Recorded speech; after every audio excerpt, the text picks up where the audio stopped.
All right. So Don, you want to start recording too? Yep. All right. Cool. Welcome to DAV Lecture 6, everybody.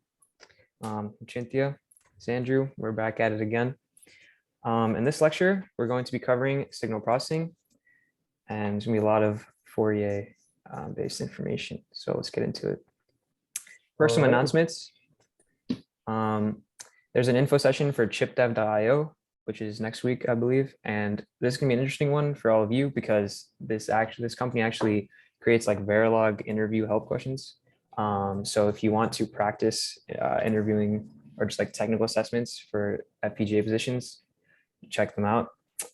There's also a Verilog workshop led by David and Siddhant next week too, or I guess next week or 2 weeks, something like that. 2 weeks. 2 weeks. And that they're gonna be covering Verilog. So if you think we were bad with our lecture 1, go learn Verilog yet again. And finally, this one's important. So once we share the slides, we put this in the Discord already, but the IEEE census is something that PLMs are using to collect data on who's actually a member of IEEE at the moment. And we need this info to renew the lab space next year. So if you could all fill it out, it takes less than a minute.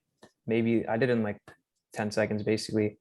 It won't take a lot of time. Just please fill it out just so that we can get it like a head count, basically. That's that. Andrew, any updates from Lab 5? So by now, most of you guys should have been checked off for the entirety of Lab 5. By most, I mean 22%. The keypad is kind of a pain, but some of you guys did work on that, and I'm really impressed with the progress you guys have made. I'll keep that open for the rest of the quarter if anyone wants to try and finish the keypad calculator. The causing still holds. State machines shouldn't have been optional. We realize that now. You guys are going to have to use state machines again, so might want to take a look back at those lectures. We have gotten some feedback that a checkpoint a week is kind of a pain, and we both agree it is a lot of a time commitment for both of us as well as for you guys.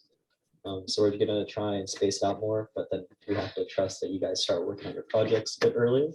Please start early. Please.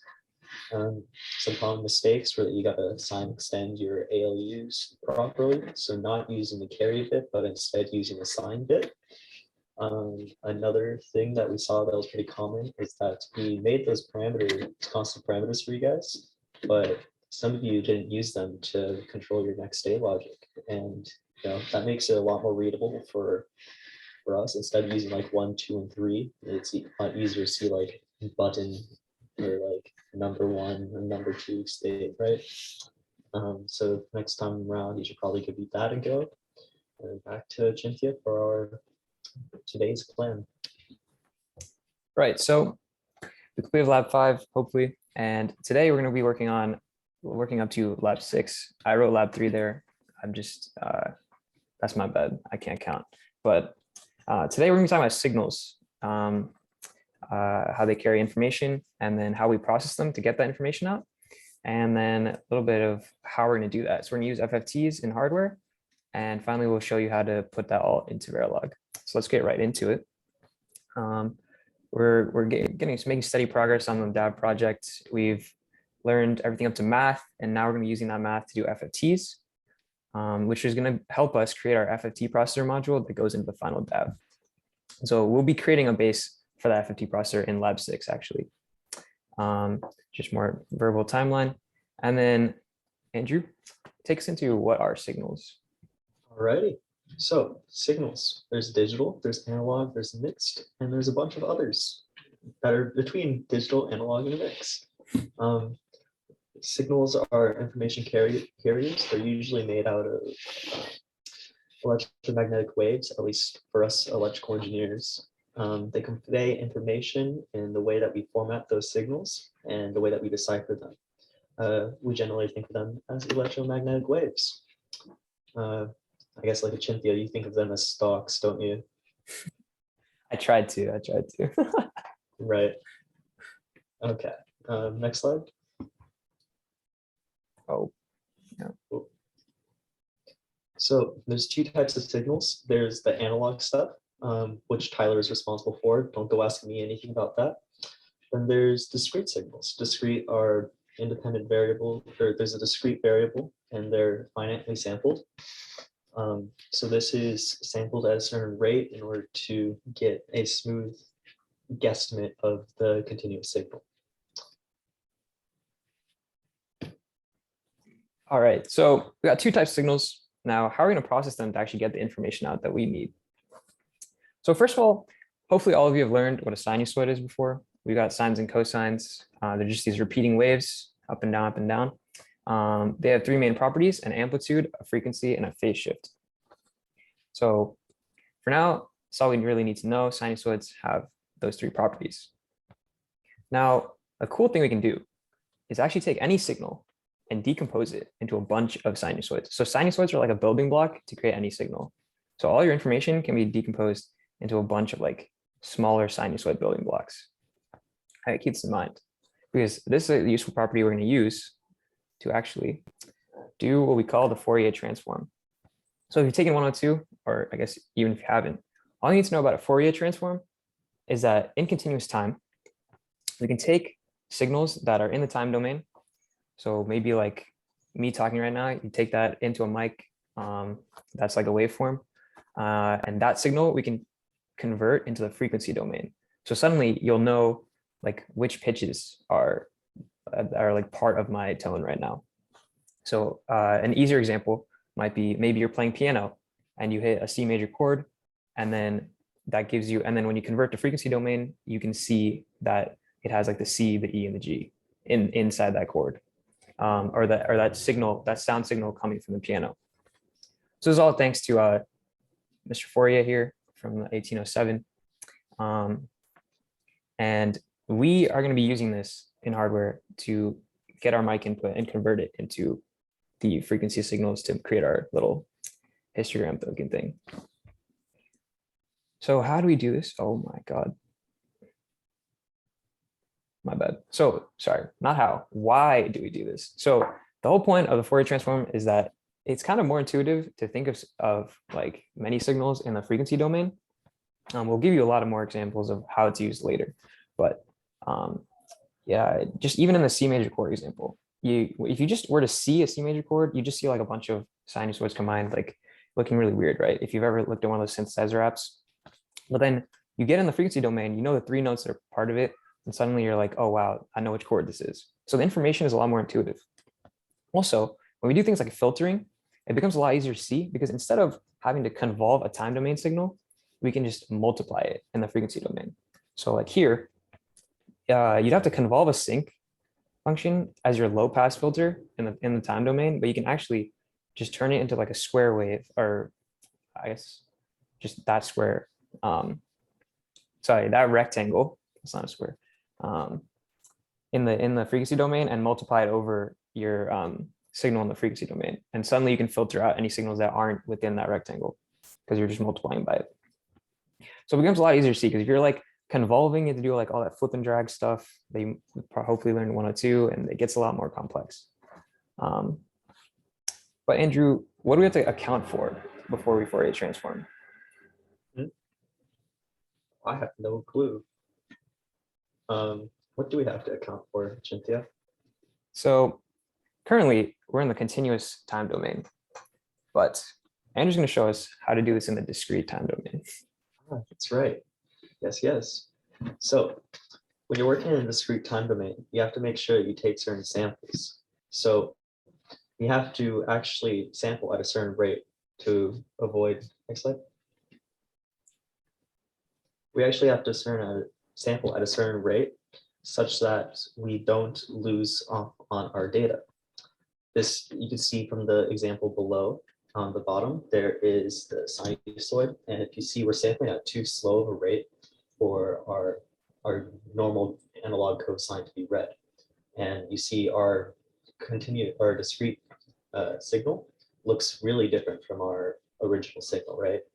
This is leads to aliasing, which is something that you kind of should have heard if you played balance and played around with the settings, the anti-aliasing, which essentially causes the stuff on the right, which is it causes ghost signals, right? You see stuff in the frequency domain that shouldn't be there.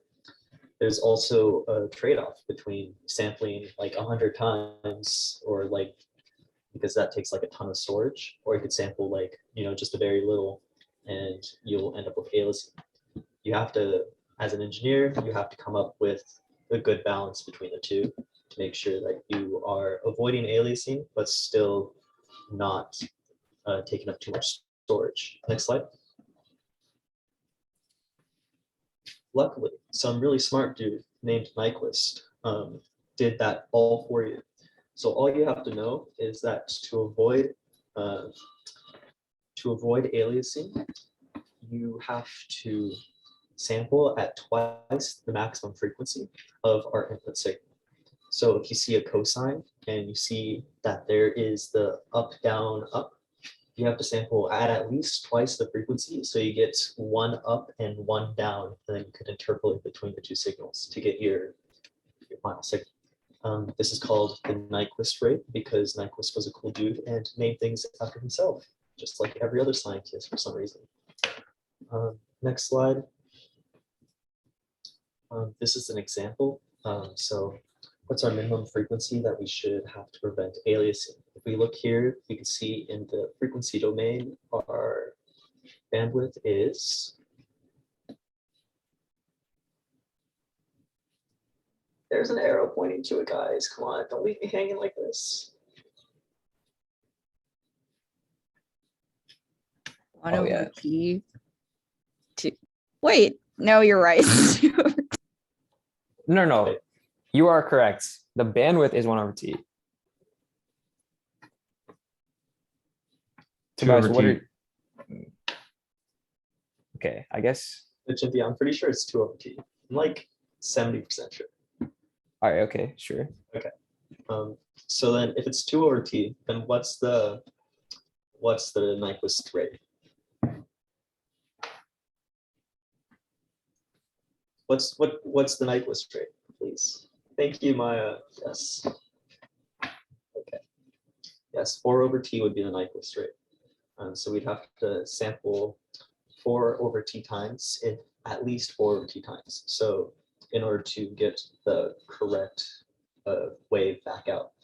If you actually sample at exactly 4 over T times, you get some weird results that may or may not be correct depending on where you're sampling in relation to the wave. Some really cool math behind it, but it's hard and harder to understand and explain. So we'll skip that off. All right, next slide.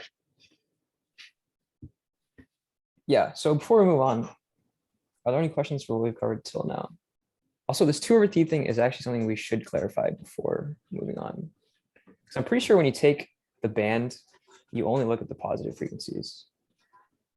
But I feel like someone would tell Yeah, us. no, I think it's 2 pi B. So then you just look at one side of the B to get B. Anyway, I don't know. I'm Googling this right now, and it is on just the positive side, or it's just the absolute value of it, honestly. Yeah, because like we don't look at negative frequencies. So the bandwidth is really, for us in real world, it's really only the 1 over T. So it's confusing here because it's called bandwidth, but when we're talking about it in the Nyquist rate, you just have to look at the maximum frequency we're sampling at. So just twice the maximum frequency. That's really all that matters. It's just called bandwidth as like convention. It's better to think of it as the maximum frequency for us, practically. When we're centered around the origin, yes. Yeah. When you're shifted outside the origin, then you have to take the width. That's where we're screwing up. Yeah, there you go. Okay. I think you can just think of it as like there's one sample 2 over T away from the origin, so then it wouldn't overlap. So you don't even have to think about like positive or negative. Just think about where the sample is. If that were, I didn't quite catch that, but if that works for you, then probably good. Did you understand the answer? I did not. Can you reiterate?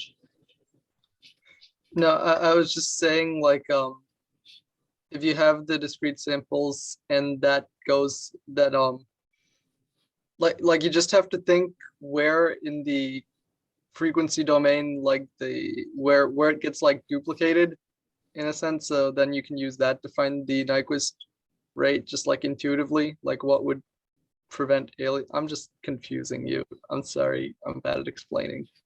I do see what you mean, but you won't be encountering that with our FFTs, hopefully, unless we've done something wrong Cool. with our display of our data.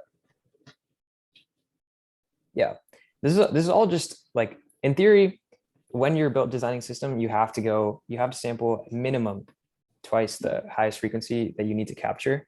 But for us, that's already basically taken care of, because like our sampling is gonna be super fast. So we won't be worrying about this. This is just something you should know about.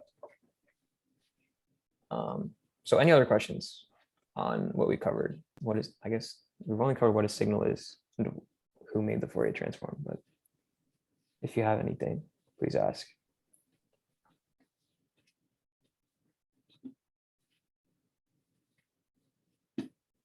Okay, so it is the calm before the storm. Nice, because now we're going to get into how to actually do the FFT, I believe. Yes. All righty. These are my slides, right? Yes. All righty. So far we've gone over the Fourier transform, the discrete Fourier transform, and now we're going to go over the fast Fourier transform. So why the fast Fourier transform? Well, first of all, speed. In terms of big O, DFT is O of n squared, which if you've taken CS 31 or 32, you know that is very bad. And so as we start doing larger and larger Fourier transforms, then it's going to take us longer and longer, and it's going to make us use more hardware. So instead, some very smart people came up with the fast Fourier transform, where it's an n log n algorithm, which is essentially like a recursive algorithm. It's a lot easier to do calculations on large things than as you would a DFT. However, it is a little more complicated to implement. So you can see here that if you take a DFT of 100 items, then it's going to take you 10,000 time units. If you take an FFT of 100 items, it's only going to take you 200 time units, which is a huge deal. And you should really use FFTs as much as you can in proportion to DFTs. Next slide, please. In addition to them being fast, it's also widely used in industry. So if you ever see like something being converted to frequency domain, which is very common, then you should expect it to be done with an FFT. So examples of things being converted into frequency domain is any sort of cellular communication, any wireless communication. RAP, you guys do the converting to the frequency domain, is that correct? Yes, they do. Woo. And so, that's the easiest way to transmit data and communicate over distance. Alrighty, moving on. Okay, so Andrew took you into the why. We're gonna try to go into the how now. So just like a sinusoid is a building block for a signal, a butterfly unit is a building block for an FFT. I'll show you how in the next slide, but this right here, this can be very important. This is going to be what you're building in lab 6. It might be a little weird to look at. So let's just scroll through it a bit. So this is what we're using, what we call a radix 2 decimation in time FFT. So there's like different algorithms, I believe, you can use for FFTs, but this is the one we're using. And so there are very specific ways to wire up butterfly units, but for now we're just looking at one. So in one butterfly unit, here's what's going to happen. So this is basically a 2-point FFT because it can take 2 samples, so xi and xj, and return you a 2-point FFT like output. Because so there's 2 inputs, 2 outputs. And what happens here is you take your first input, and for the first output, you just add that to the second input multiplied by this thing called a Twiddle factor, which we'll get into later. But for now, it's just going to be in your head, it's just a W. So you're going to multiply second input by W, add it to the first input, and that's going to give you your first output. And then your second output is just going to be basically the same thing, but instead of adding them, you're going to subtract them. So the second input gets subtracted from the first input, and that gives you your second output. So that's all there is to a butterfly unit. It's not, it's really just like a basic piece of hardware. Does anyone have questions on how that operates? Because this is just, should be hopefully just a plus and minus in the times and you're good. All this crossing and stuff is just to show you what gets added where. But if you look at the equation on the right, it should all make sense. Question. Mhm. Right. So you said that basically it takes in just like some samples and then outputs frequencies. Yeah, so Wow. yeah. The way it works, so the reason it works, I can't explain because I myself have not learned it yet. But like for now, we just have to understand how to make it work. There are probably some people here that like know completely why an FFT works, but that like gets Something way to do more with phasor complex. math, honestly. You guys will learn at week 6 or 7 in 113 most likely, but it's a bunch of phasor math that doesn't make sense at 9 a.m. for me. So Yeah, but the idea is that it takes, so the FFT just takes like the DFT, a discrete Fourier transform, and turns it uses like some symmetry in all of its multiplications to create like a faster algorithm that can run in parallel. Yeah, so that's like the idea behind how they created FFT from the DFT. I don't know the more specifics than that though, but Just we wondering. will be learning together in 113. Yeah, but for now, all we want to do is make sure we can build this. So you can kind of throw out like fully understanding it out the window, but just for now, you just need to understand that you take 2 inputs and you get 2 outputs using a butterfly unit. Any other questions? That was a great question. I'm sorry I cannot give you a full answer because I have not researched FFTs. People go ham researching actual FFTs, by the way. talk to Caleb if you want to learn more about FFTs. He does some really cool stuff with them. Yeah, it's really useful. Okay, so you got the basic butterfly unit, and then you got the FFT. So this is going to be a 16-point FFT, which means it has 4 stages. And so you go from 16 inputs to 16 outputs. So yeah, so in software, you could just import FFT, but we're going to be building this in hardware. So we're going to be looking under the hood. Yeah, this slide. Okay, so this slide is supposed to scare you, but the thing is, you don't need to be scared because we're not actually building something this big yet. Also, you don't need to instantly understand this because we're going to go through every step of how is this built. But for now, when you see the big picture, this is going to be how you like wire up a 16-point FFT. And this diagram you'll be able to use later when you create a 16-point FFT. So this is the correct diagram. But if you feel a little tripped up, that's okay, because we're gonna go into how to build it. The slide moves. Okay, so let's go back down to like a 4-point FFT, right? So before we just had 1 butterfly unit. It's 2 inputs, 2 outputs. Now we're going to use those 2 outputs, combine 2 more, and get 4 outputs. So that's this. This is a 4-point FFT.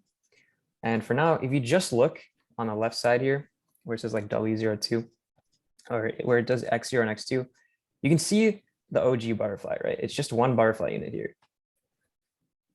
And then right underneath it, there's another butterfly unit. And then when it rearranges, can I do like a mouse pointer? Actually, can you see my pointer? Yeah, we can see it. Okay, cool. So since we have these 2 butterflies here, all we have to do is rearrange the outputs and input them back into those butterflies in a different manner to give you 2 more butterflies. So these are the same butterflies, but they just have different inputs on the second stage. You kind of see how this is just 2 butterflies. It's like crisscross now, but if you just like look at this line and this line, you can see that's just 1 butterfly again. It's drawn bigger just because that's where the input lines go, but it's still just 1 butterfly and another butterfly down here. That's all it is. So let's just check if that went through. So how many butterfly units are being used in this? 4. Okay, so that's a good answer if we're wiring the whole thing together.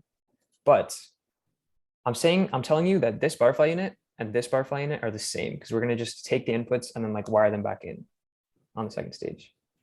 We're just pipelining each stage of the butterfly units. It's not exactly pipelining, but you can kind of think of it like that. Good job, Okay. Chris.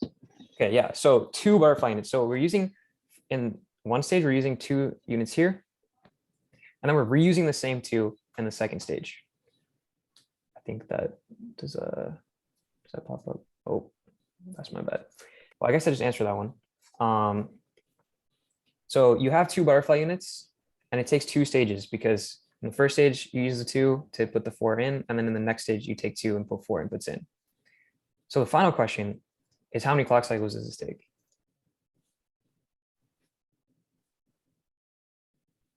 Yes. Well, 2. yeah. Nice. Assuming as long as every clock cycle can run 1 stage of the operation, it'll take 2 stages. So 4-point FFT, that's all we got. We got 2 butterfly units, 2 stages that they run in, and so then it takes 2 clock cycles. So you don't need to like really worry about this wiring right now. You'll figure it all out in the lab. But for now, you just need to have that intuition that it takes 2 cycles with 2 stages of reused butterflies. Remember, we're not going to be wiring this whole thing up as 4, which was a good first answer. We're going to be reusing the 2 because we want to save resources on that FPGA. If you start wiring this up, if you go back to that huge diagram, you're going to have to wire up like, what? It's going to be like 4 16 or times something. 60, Yeah, 16, so 64. Yeah, 64 butterfly units, and then that'll like use too many registers and stuff. And that's what we want to prevent that. So we're going to be reusing them in each stage. Does this make sense? Any questions here?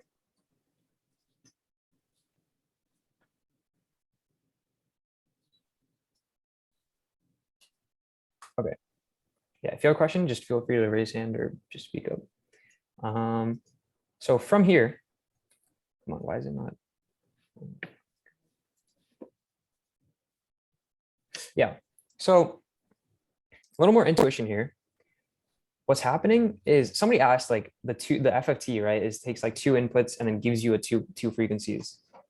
So that, I remember asking this question last year too. I don't think it exactly gives you frequencies that you can say are like, oh, this point means this frequency is represented. But it kind of like gives you points that are like bin together of which frequency might be near. I think to figure out which exact frequencies it's giving you out, you have to do like a separate calculation, which we're still working on. But for now, just notice that you have 2. Let's just take one butterfly, right? You take 2 inputs and it gives you out an output, but this output is more of like if you consider Y0 and Y1, you can kind of concatenate them and say it's like Y is your answer, and that's a 2-point answer. So suddenly you've got like a bigger result from the smaller inputs.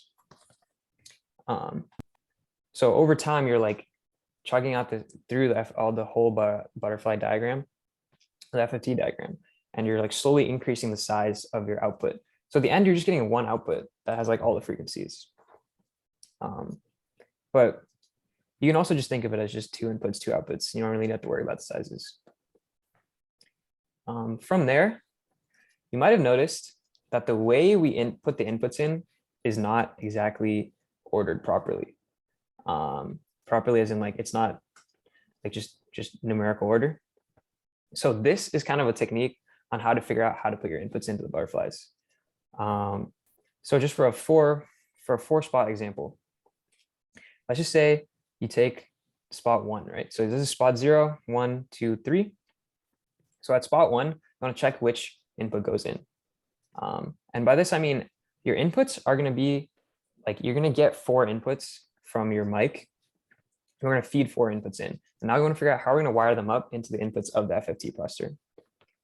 So here, if you follow these steps, let's just say first we take spot 1. So 1 in binary is 0, 1. We flip the bits, you get 1, 0. And then you convert that to back to decimal, and that's a 2. So now you want to take input 2 from your mic and plug it into spot 1 of your FFT. And you'll see the 0 and 3 stay the same. Always your first and last will stay the same because when you flip the bits, it just stays the same. Because like 0, 0 is just 0, 0. 1, 1 is just 1, 1. And you might be wondering, like, how come I didn't take like 5 bits to represent 0, 1, 2, 3. That's just because to represent 4 numbers, you need 2 bits. So you just use exactly the amount you need to represent however many spots you have. So if this was like a 8-point FFT, I would need 3 bits. So you do like 0, 0, 0 would stay 0, 0, 0, and then you do 0, 0, 1 would become 1, 0, 0. So you'd put what was that 4? 4 would go in the first spot. So you'd get x0, x4, and then like calculate the rest going on. But if you just use the diagrams we give you, then like I guess you don't have to calculate yourself. This is just nice to kind of double check if you're using a correct diagram. Any questions on this slide?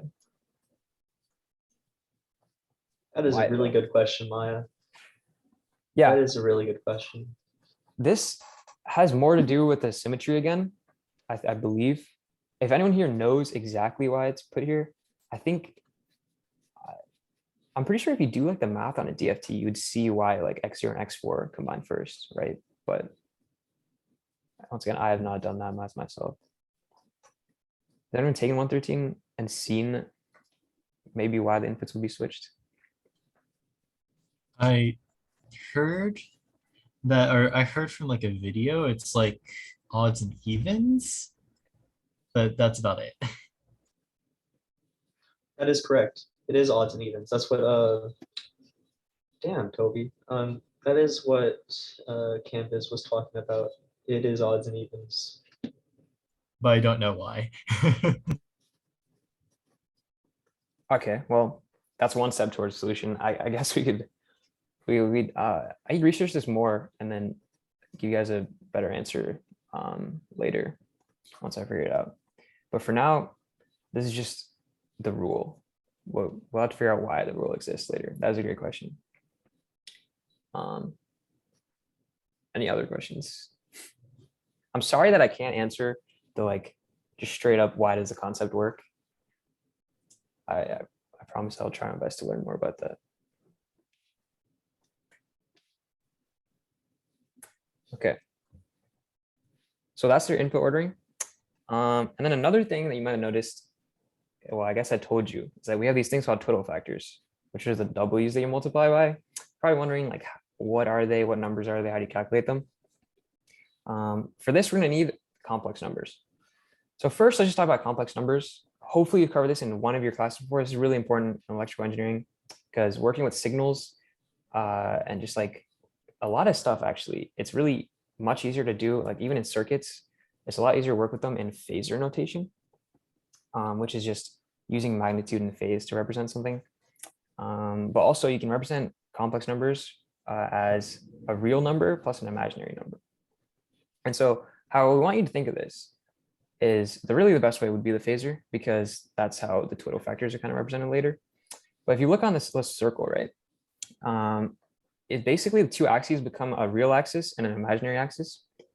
And so when you add together, it's like a vector that just points wherever, like if you go like X along the real axis and then Y up on the imaginary axis, that gives you your vector. So that's your complex number. And then if you think of it in phasor notation, it becomes like a magnitude or like a length of your vector, and then the angle at which it is far away from the x-axis. So that's what a phasor is, because like this phasor can like stay at this magnitude and just change phase, so it just rotate around the circle. Which is like really cool for like AC voltages and stuff. It becomes a lot easier to represent them as phasors. But for now, that's all you need to know about complex is just that you can represent it as real and imaginary or with magnitude and phase.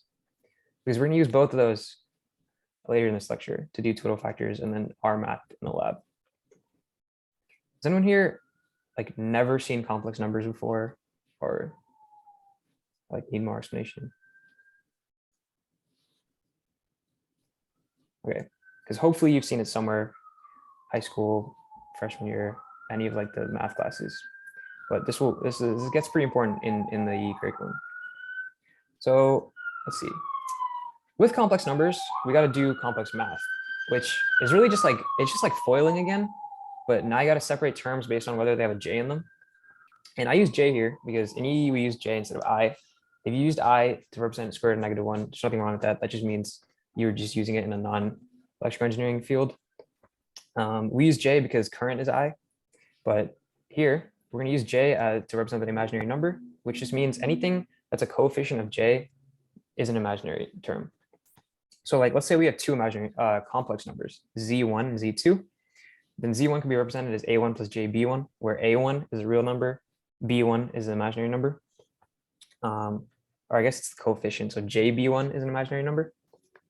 And you're going to multiply that by another complex number, z2, which is just a2 plus jb2. And this will give you, like if you just do the foiling, you'll see this is what it'll give you. You might be confused why it says like minus b1, b2 here. That's because when you multiply jb1 times jb2, j squared becomes -1 because j is the square root of -1, right? So square root of -1 squared is -1. So that's the -1 here multiplied by b1 times b2. So as long as you keep track of your j's, complex math, pretty simple. It's just foiling. And I'm just focusing on multiplication here because that's what we'll need to do.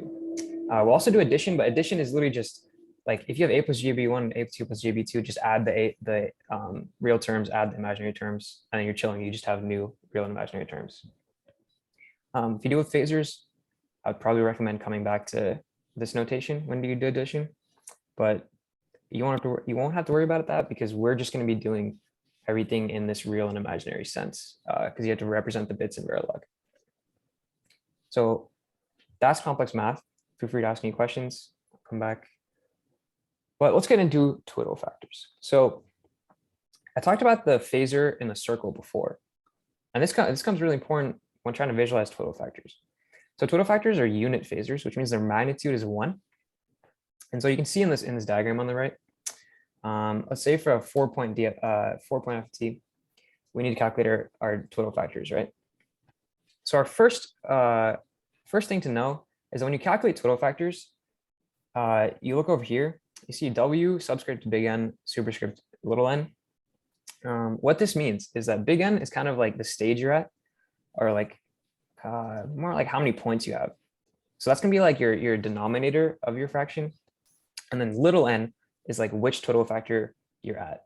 So in a 4-point, you need 4 twiddle factors on the second stage. So there's 4 twiddle factors here, right? So you see the superscript goes from 0, 1, 2, 3, and it goes in a what is this, clockwise direction, because the twiddle factor is based on a negative j. So that just specifies the direction it moves in. But yeah, so this is how you calculate your twiddle factors. And if we just go through an example here, in our second stage, we have 4 twiddle factors, right? So this means you want to split your circle into 4 parts. The first one is always going to be 1. Your first twiddle factor will always be 1, because if you look at this, if you look at the equation, e to the -0 is just e to the 0, and e to the 0 will always just be 1. So your first twiddle factor will always be 1. Then you just need to check how many times you're dividing the circle by. So like at stage 2, your big N will be 4. So you're going to be dividing the circle in 4 pieces. And if you divide them in 4 pieces, you can kind of see like they're 90 degrees apart, right? So then you can, this one's should be pretty self-explanatory, where you just go 1, -j, -1j. Which just means, if you remember, this is the imaginary axis. So positive j is just positive on the imaginary axis, negative j is negative on the imaginary axis. But that's your second stage in twiddle factors.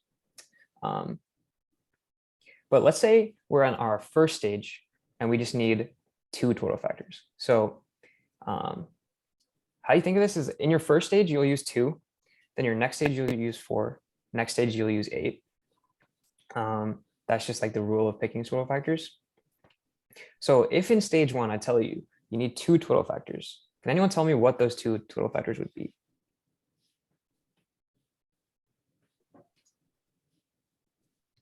Negative Yes. 1 and 1. Yes, both correct. Amazing job. So yeah, you guys, I'm assuming you just split the circle in half instead of into fourths. You saw the first would be 1, and the second would be -1. Great job. So yeah, that gives you your stage 1 and stage 2 twiddle factors, which is all you'll need for the 4-point FFT at least. And before we move on, you'll kind of notice here that this is just like a neat trick to know for later, but you only ever have to calculate your first half of the twiddle factors. So your circle, like whenever you go across the circle, it just negates, right? So we just calculate half the circle. you know your second half of the circle because you just negate the value. So whenever you calculate your total factors, you really only need like if here you just need to calculate 1 and negative j, because then you can just subtract. I think the next slide might talk about that. Yes. So these diagrams might look a little complicated, but I just want you to think of it as here. Let's say we take A and B as our inputs and we add B. So if we're adding B, then we're going to need to calculate that second half of the circle's total factor, because you want this total factor to like multiply properly to get a negative. But you could also just do it as just calculating one total factor and then subtracting it. So like if you look on the right side, if you have a subtracting butterfly, you take your A input and you subtract the B times the original total factor instead of adding B times the negative total factor. So it's just two ways of thinking about it. Either you negate the total factor or you negate the like second input. So when you're wiring this up, don't negate both, because then suddenly you're adding A plus WB on both your first and second input. I may have explained that kind of poorly. I can redo it. Is anyone confused on that? I would like another. Yeah. So what I'm saying is our end goal is to get like A plus, let's just call it, but let's just take our first stage twiddles, right? We have 1 and -1. So twiddle is, this twiddle is going to be 1 and the second twiddle is going to be -1. So what we want to do is like add A plus 1B and then do A minus B, basically. And the two ways to think of that would be to think of it as A plus B and A plus -B, or A plus B and A minus B, right? So what we're saying is, if you calculate just one twiddle, you have to negate the second input. But if you calculate both twiddles, then you should add them, because the twiddles are negatives of each other. Oh, so wait. Basically, the twiddles will always be like a invert of each other. Yeah, they'll always be 180 degrees from each other. Oh, okay. Oh, and this two twiddle system?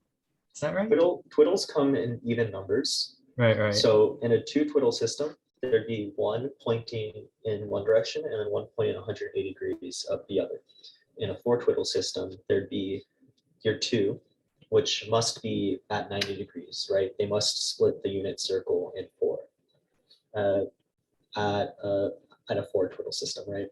An 8 twiddle system, you would have splitting unit circle in 8.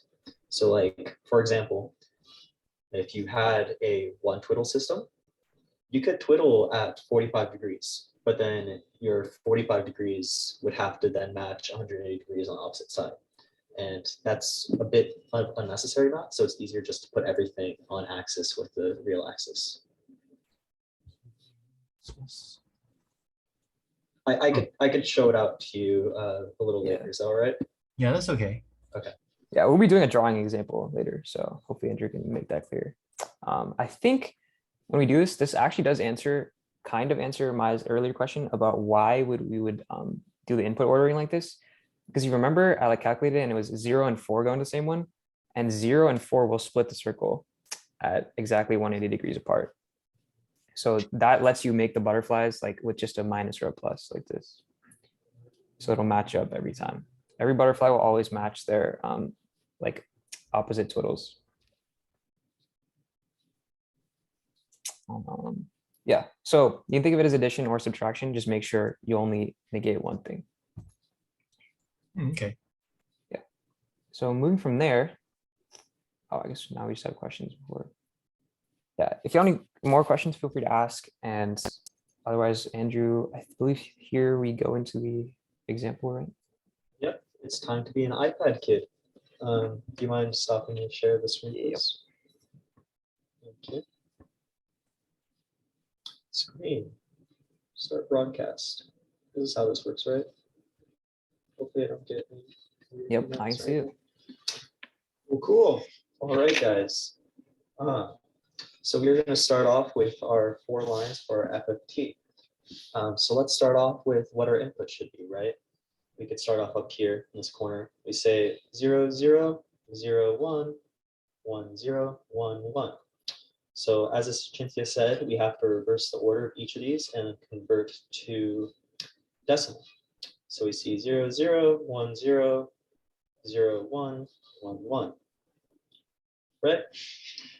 This is 0, that's 2, that's 1, and that's 3. So now we know that this is going to be x0, this is going to be x2, this is going to be x3, oh shit, x1, and x3, right? So now let's work on our twiddle factors, right? So we know for our first stage, we're just going to be combining x0 and x2. So it's going to look something like this right here. And this right here. All right.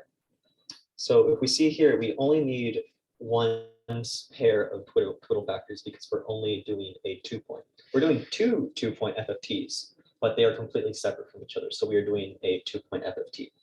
What would you guys want the twiddle factor to be here?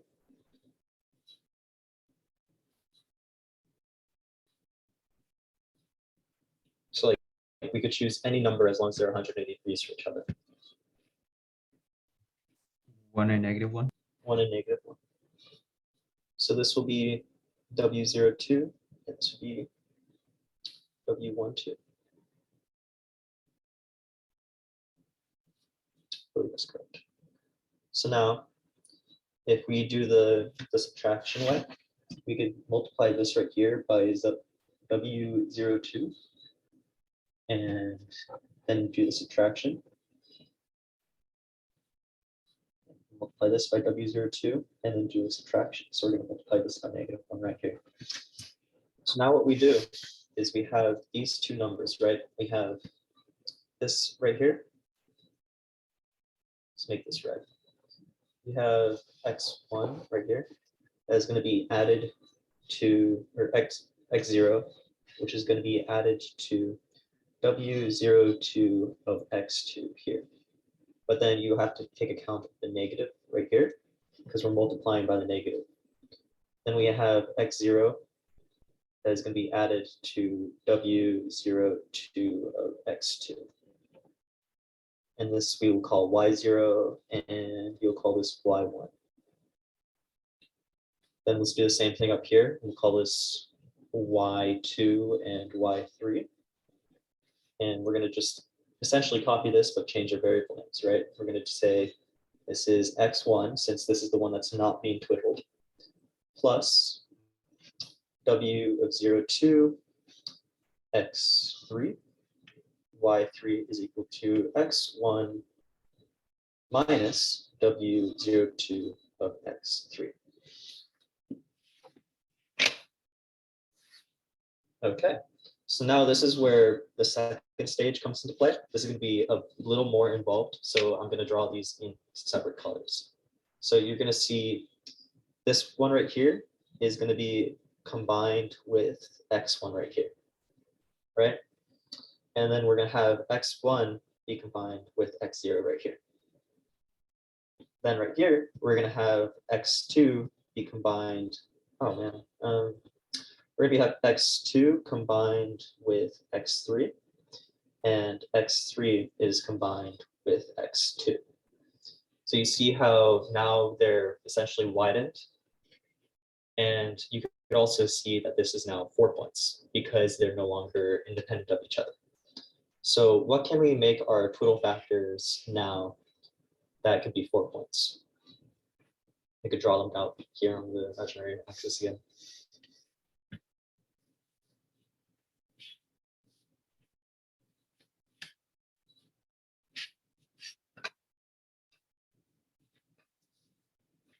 It could be, let's say we could do 1, negative j, -1, and j. These could be our 4. So this would be W04, W14, W24, W3, 4. Right?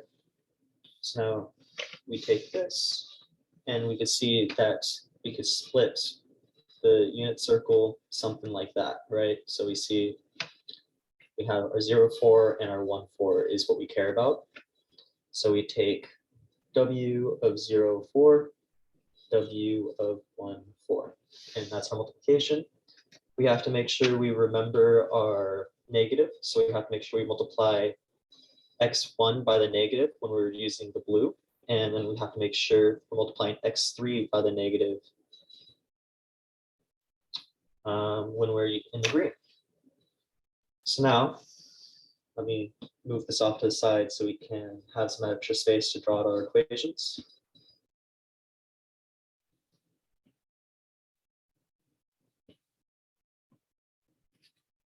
So now we have right here, we have x0 is equal to y0. Y0 minus y2 times the twiddle factor, so minus W04 times y2.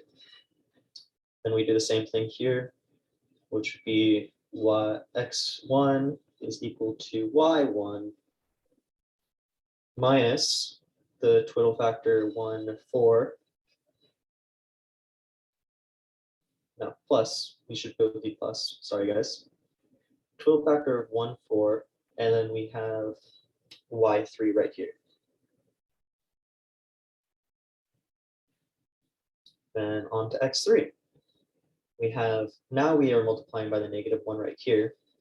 So we have essentially going this way. Let me make it a new color.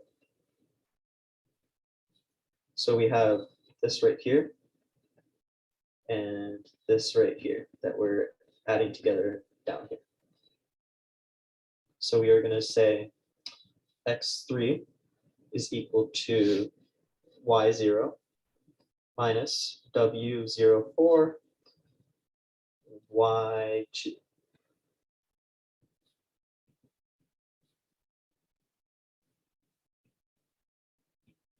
And there you go. That's everything. So now if you did your substitutions for all of these and then you substituted in your twiddle factors as well, you'll get your final result. So if you guys want to go over that as well, you can go over x0, for example. So let's go ahead and go do that. So right now, we're going to say x0 is equal to y0. So that's x0 plus twiddle of 0 to x2 plus w, so twiddle of 0, 4, y2, which would be x1 plus twiddle of 0, 2, x3. So now we would have to do all of our little maths. So we see x0 twiddle 0, 2 is 1, so it'll just be plus x2 minus j, because, or no, it'd be plus j, or no, plus 1 times x1 minus x plus x3. So now we can see x0 as a result is the result of little x1 plus little x2 plus little x3 plus little x4. So now if we did something like x3, that'd be a bit more complicated because, or we'll say, yeah, if we do x4, no, this should have been x3. If we do x3, it'll be a little more complicated because this right here will actually be a j, and so we'll have a complex result there. So let's go ahead and do an example of x3. Capital X3 is equal to y1, which substitutes as x0 minus twiddle of 0, 2, x2. And you do that plus or minus y of 1, 4.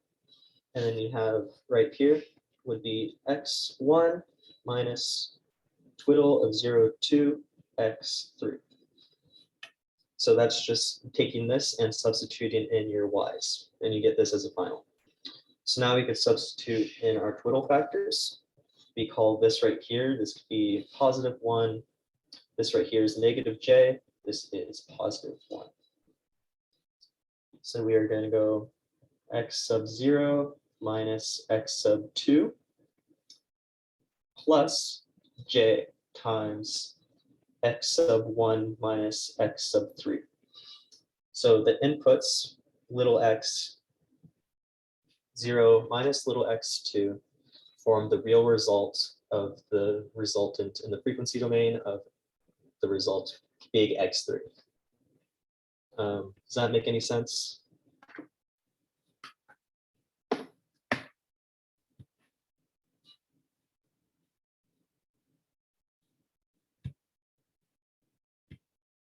Okay, I'm getting thumbs up from one group, but if there's any questions, it's completely okay.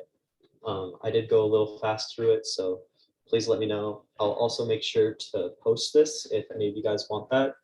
And that way you guys can maybe use this as an example. Does that sound good for anyone?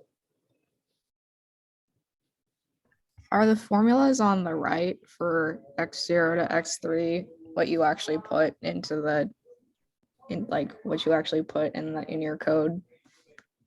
So in your code, in the spec, you're actually going to make one butterfly unit, and then that's going to be, for example, just this dude right here, and that's going to do some x plus a twiddle plus this, right?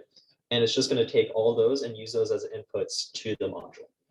Then once you get to this stage where you're doing the two-stage 4-point FFT, then you'll actually use 2 of these butterfly units and change the inputs at each clock cycle. So this should almost look like your pipeline code from the adder, but a little bit different. So you'll see in the spec with our little skeletons and such that you should kind of just only work with a section of these at a time. So like this. So this should be your first clock cycle. Then your second clock cycle will be this next set right here. Does that kind of help? Yeah. To clarify, what did you mean by in the code? Like the outputs go to our VGA, but I'm wondering, what do you mean by the code? So the way the code looks, as if you were to like write it out, looks a kind of like the stuff that you learned in pipelining with the adder circuit. Yeah, no, I understand what Andrew said. I was asking like, or asked question. Yeah, just like like was wondering if we come up with the equations ourselves, or if essentially we just make the building blocks and the inputs and outputs, and like effectively Verilog does the, like that's what Verilog comes up with at the end.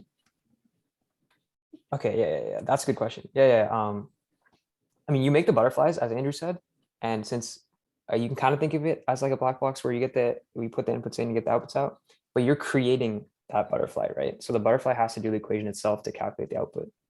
So at every stage, you can give the butterfly an input, but like we're gonna make you build the like smaller building block of the butterfly itself that does the math.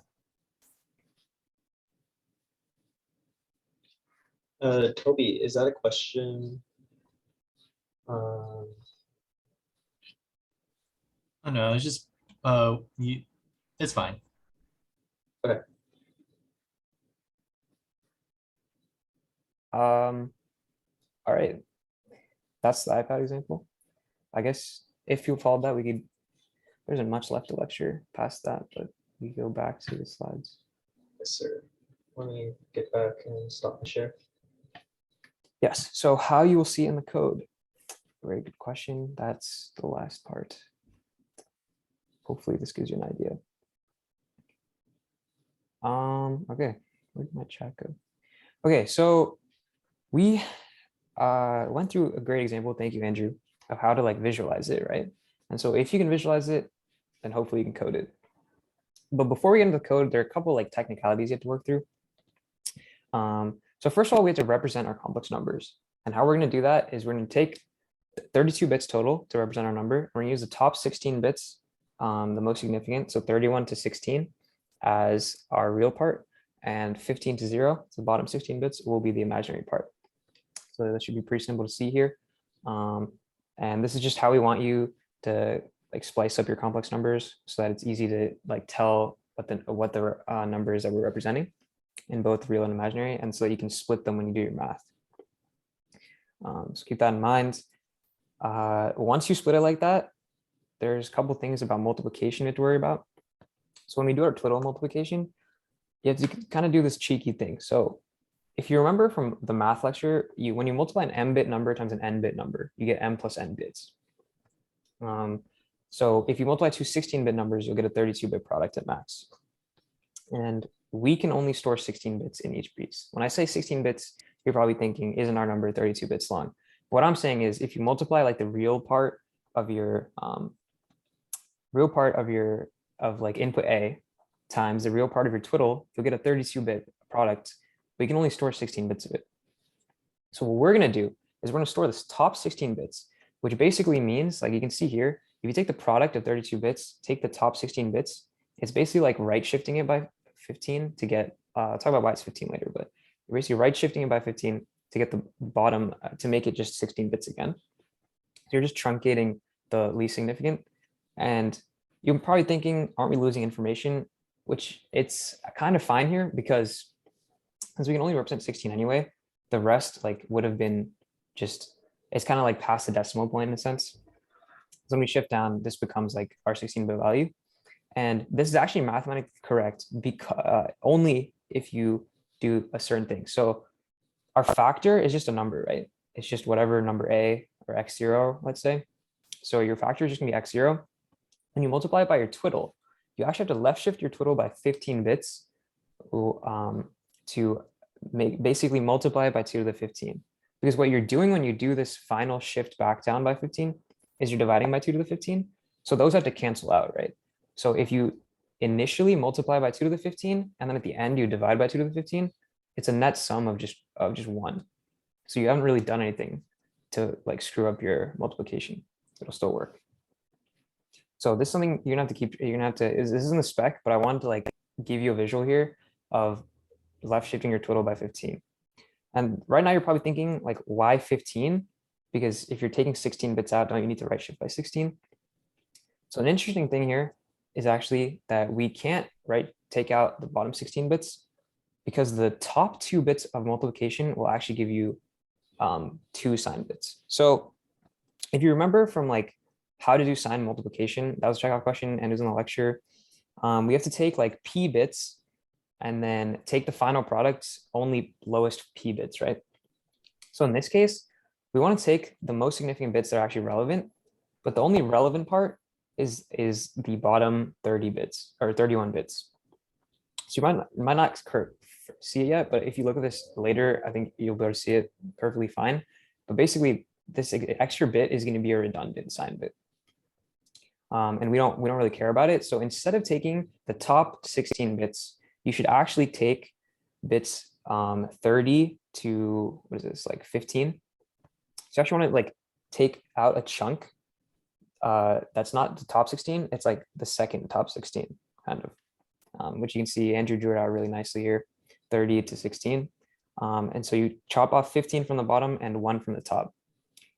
And now if you think about it, if you go back, if we're only taking out, oh my God, what is happening?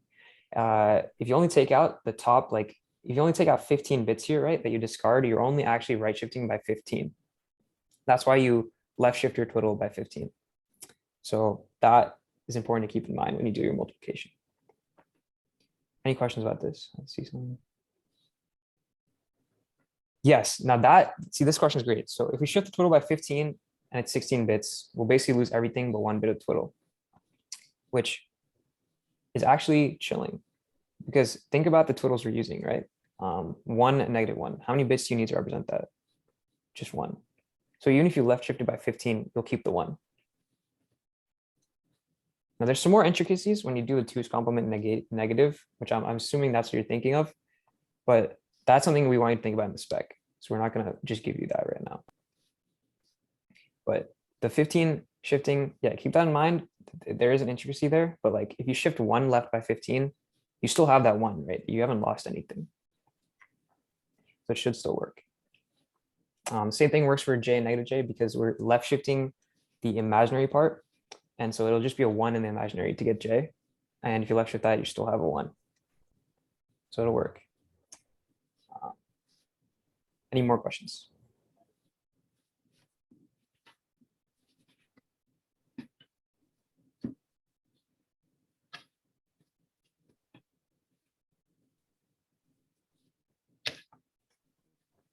So yeah, this is like, even if it's not a lot of information, it is a lot of just like random math. You'll probably be like, why are we doing this? And those are all good questions. And it's probably not something you can like, it probably feels abstract to you, but we just want to make sure that the actual like hardware implementation kind of makes sense, at least in like the diagram.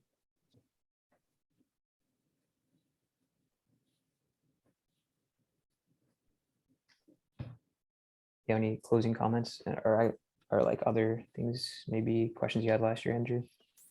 Yeah, so this stuff is really one of those things that I banged my head against a wall for many, many hours before going to the previous DAV leads.